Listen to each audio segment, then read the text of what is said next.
Et la programmation complète du Festival des Francopholies est dévoilée ici, ce soir, sur France 3 Poitou-Charentes. Le directeur du festival sera avec nous dans un instant pour en parler. Mais d'abord, qui seront les artistes présents entre les deux tours en juillet prochain? Florent Loiseau. Une jauge de 15 000 spectateurs, alors pour remplir la grande scène des Francopholies, les programmateurs misent sur des valeurs sûres dès les premières parties. Exemple avec Radio Elvis, passé par le chantier des Franco, ils viennent de commencer une nouvelle tournée chez eux dans les Deux-Sèvres et ils ouvriront le bal le 10 juillet en compagnie de Gaëtan Roussel, Angèle et M.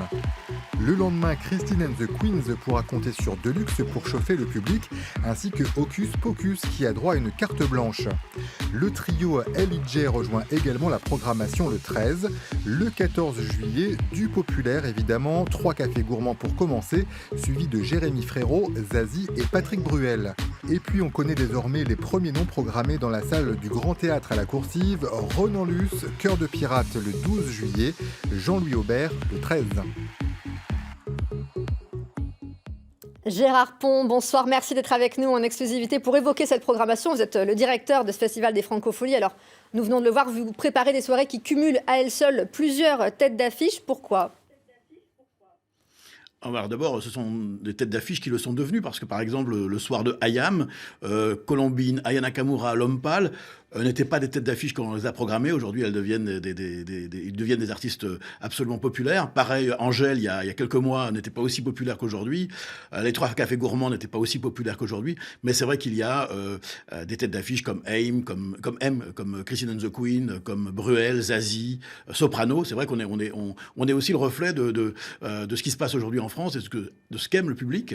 Jean-Louis Aubert qui revient aux Francopholies pour faire un concert solo. C'est vrai qu'on est très heureux. Je crois que c'est un des rares festivals d'été qu'il va faire. On est très content de le recevoir. Donc c'est aussi parce que le public a envie de voir ces gens-là. Mais vous savez, on a annoncé là 2 scènes. Il y a encore 7 scènes à venir avec plus de 60 artistes, mais uniquement des jeunes talents, plus quelques légendes. Mais on a encore beaucoup de place pour annoncer des jeunes talents et des jeunes artistes émergents de la scène française. Alors, quel budget global pour cette programmation ? Non, le budget, je ne sais pas encore, parce qu'on n'a pas terminé la programmation. Vous savez, c'est quand on aime, on ne compte pas. Et puis, j'espère que vraiment le public sera là, parce qu'effectivement, on a mis les petits plats dans les grands. On veut vraiment que le public soit content et trouve aux Francopholies tout ce qui se passe aujourd'hui sur la scène française. Et donc, je suis ravi de cette programmation qui, je trouve, effectivement ambitieuse. Et vous allez voir, quand on annoncera toute la scène émergente, je peux vous dire déjà, par exemple, que Kimber Rose ou que Minuit seront présents, mais aussi Alain Chamfort, par exemple. Voilà, je vous donne des scoops qui ne sont pas annoncés.